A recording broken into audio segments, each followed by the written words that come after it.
This is a very, very, very busy, busy, busy time of year. Even for those who don't get really deeply involved with the holidays that are coming up, and the holiday season started this week with Thanksgiving. There are people on this planet who don't, for whatever reason they have, do not set aside time to celebrate things for which they are grateful. So a lot of people, unfortunately, are incapable of seeing that there's always something for which to be grateful. Yes. And we give thanks.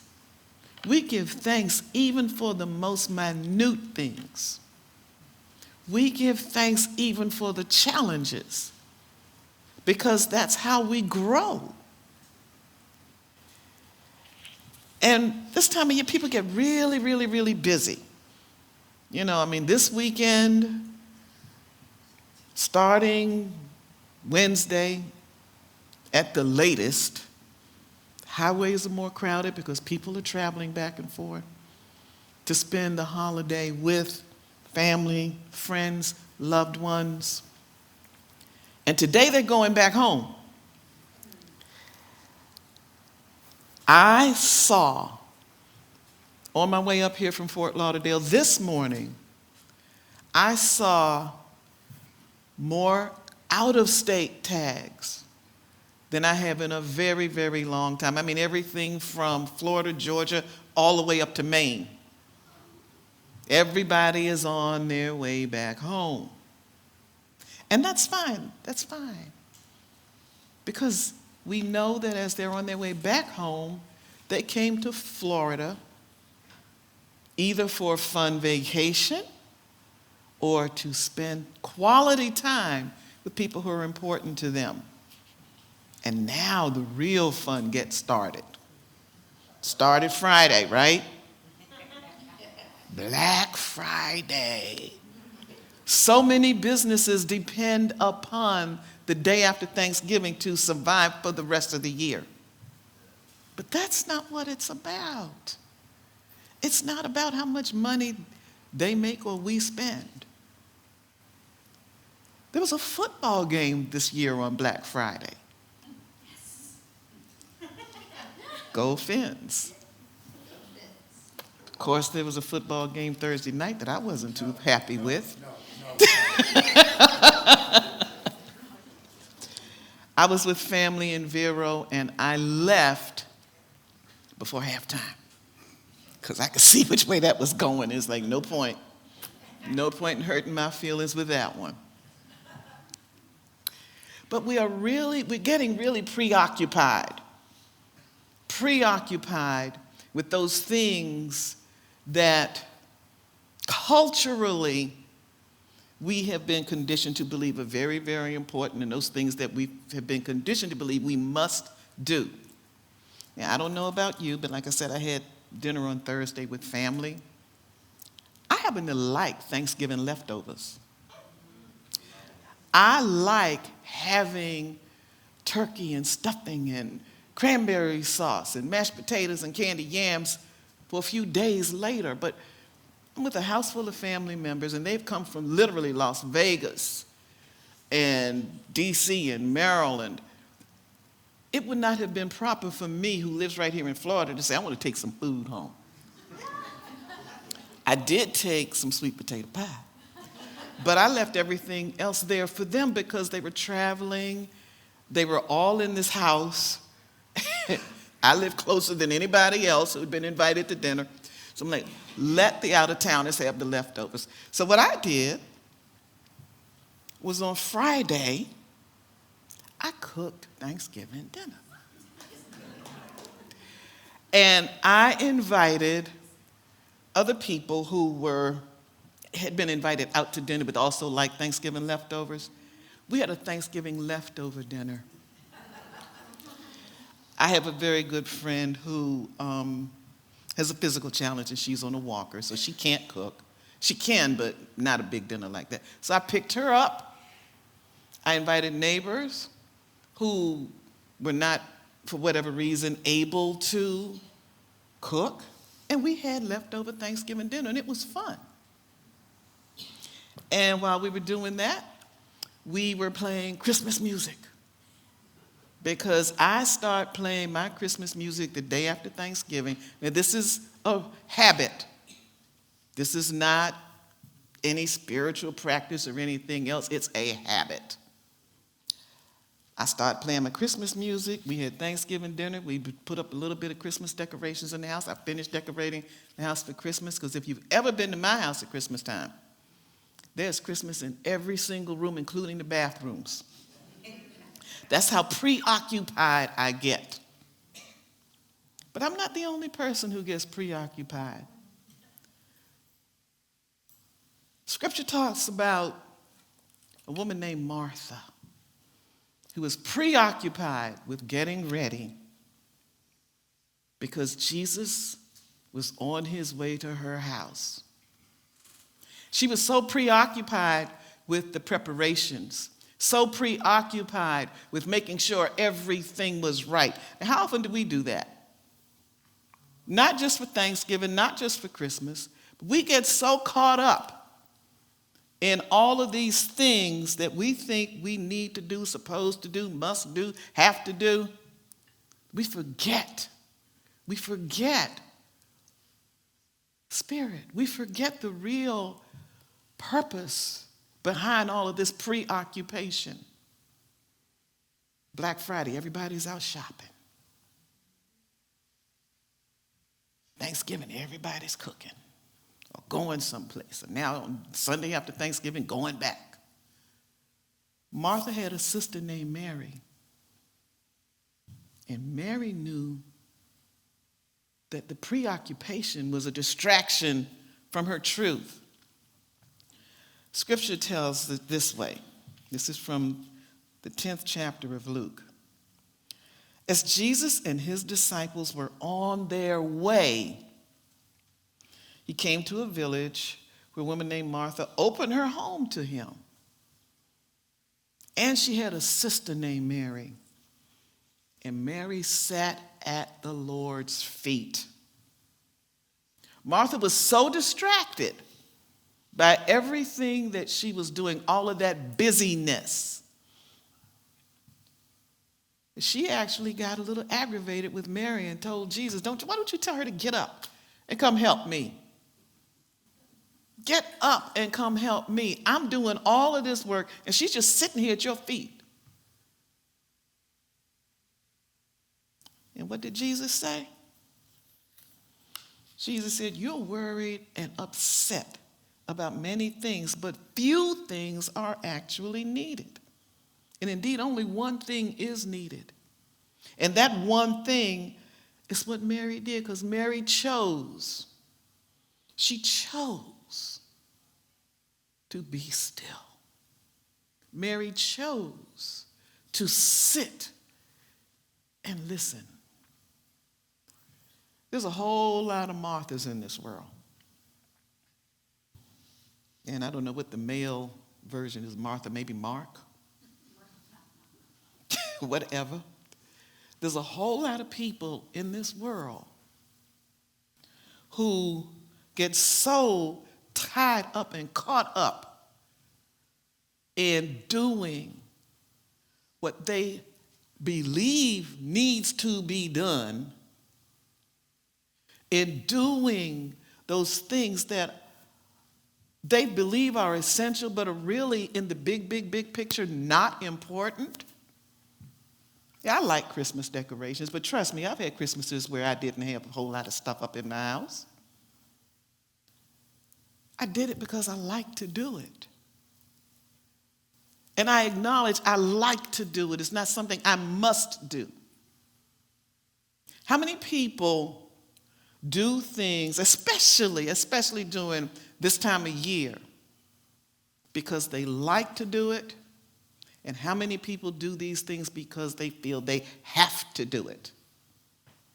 There's a huge difference. I'm going to challenge you. Stop doing those things that you feel you must do. Not just this time of year. Rely upon those things that Spirit moves you to do. That's what Mary did. Mary did what Spirit moved her to do, which was be still. Be still. Do what you have been called to do by Spirit. Martha, she was in her head. You know, the longest distance is that distance, that 18 inches or so between your head and your heart. When you stay in your head, you're not going to fulfill the purpose for which you are here. Martha, the busy one, she exhibits hope. Hope that everything is going to turn out right. Martha hopes that all that she has been called to do, so she thinks, is done through her busyness. But I'm going to tell you the truth. H. Emily Cady wrote a book, and this book that I actually pulled this quote from is from The Complete Works of H. Emily Cady. So I can't really remember off the top of my head which ones this was originally written in. But she wrote these words: hope expects an answer sometime in the future. You're hoping for it. Martha hopes that everything turns out right. Martha hopes that the meal that she prepared for Jesus was palatable and that he enjoyed it. Martha hopes that her home was comfortable and welcoming to Jesus. But faith takes it to another level. Faith takes it as having already been done. It's already done. There's nothing to worry about. There's nothing to fret about. There's nothing to be so busy about that you can't stop. Stop and listen to what God has to say. Stop and stand in your faith. Stop and be the Christ that you are. Stop and let go of that feeling of gotta, rush, do. Go out and spend money on presents that you really can't afford. Go on trips that you really may not want to go on, but you feel pressured because it's the culturally accepted thing to do. Mary, on the other hand, stood in her faith. Charles Fillmore, in his book, The Atom-Smashing Power of Mind, wrote this: have faith in the power of your mind to penetrate and release that energy that is pent up and stored up inside of you. And you will be astounded at the results that you get. When you stand in your faith and you know that God is in the midst of everything, when you stand in your faith and you know that whatever unfolds is for your highest good, when you stand in your faith and you know that I am in the right place at the right time, doing what I have been called to do, there's no limit to the blessings that unfold before you. Let go of preconceived notions. Let go of prejudices. Let go of insisting that things unfold the way you think they should. Get out of God's way and let God do what God does. We can have hope without faith. We can have hope without faith.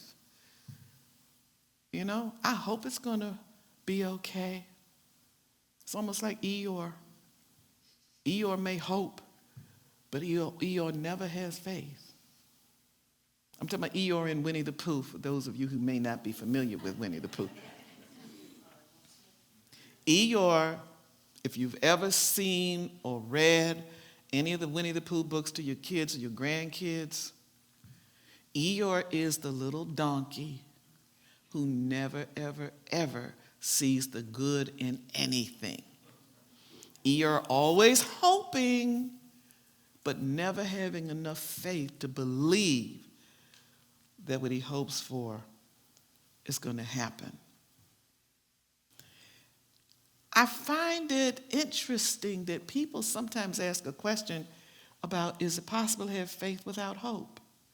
Personally, I don't think so. Personally, I think hope and faith go hand in hand.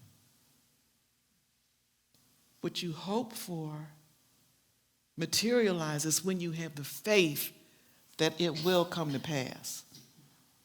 I mean, look at stuff in Scripture. Joseph. When Mary told him she was expecting, the typical man would have been, no. I don't have anything to do with this. But angels came to Joseph and spoke to Joseph according to Scripture. And he had the faith to do what he had been called to do, to support Mary and Jesus and to be present. Elizabeth, Mary's cousin, when she came to her, understood immediately. Because Elizabeth, it's according to Scripture, Elizabeth was also expecting. And the Scripture tells us the child in Elizabeth's womb leapt with joy when Mary showed up. And Elizabeth praised Mary and let her know, you are blessed. She said those words. But it didn't just start with the conception and the birth of Jesus. If you look at the Old Testament, the Hebrew Testament, Abraham had faith. Abraham had faith beyond imagination. Abraham had enough faith to be willing to sacrifice his son Isaac. And even before Isaac was born, Abraham had faith because he was convinced to do something otherwise by his wife, who didn't have as much faith as he did. And Isaac was the result of that. Moses had faith. Moses had the faith to do all that he did to bring the Hebrews out of Egypt. And it goes on and on and on. Daniel, David, Shadrach, Meshach, Abednego, on and on and on. A Course in Miracles teaches us that the sign of Christmas is a star. A star. That star is a light in the darkness. That star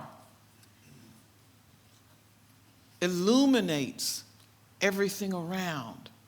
The Christmas story talks about that star that the Magi saw and followed. A Course in Miracles encourages us to see that star not outside of ourselves, but within, because that is the light of God that shines in each and every one of us. That light, that indwelling Christ light that bursts forth in all that we think, say, and do when we stand in our faith. All we really need to do is be open and receptive and willingly allow Spirit to guide us. Willingly let that indwelling Christ manifest through our hearts and in our minds, through our thoughts, our words, and our deeds. The Christ Spirit is already there. That Christ Spirit is within each and every one of us, but we have to recognize this truth. We have to recognize this truth and understand that anything, any thought, any action that is out of integrity, not in alignment with that truth, cannot thrive unless we feed it or allow it to fester and grow. Total, complete, unconditional love and surrender to that love, that Christ love that is within all of us is crucial. It is essential for us to manifest the presence of God's holiness and understand that that holiness that comes from within surrounds each and every one of us. Yeah, it's hard to see it in some people. I understand that. But it's there. It is there. And the allness of God is always in everybody. So as we welcome all of the festivities of this season, we move into the busyness of this time of year. I encourage you to never, ever give up hope and to always stand in your faith. God bless you.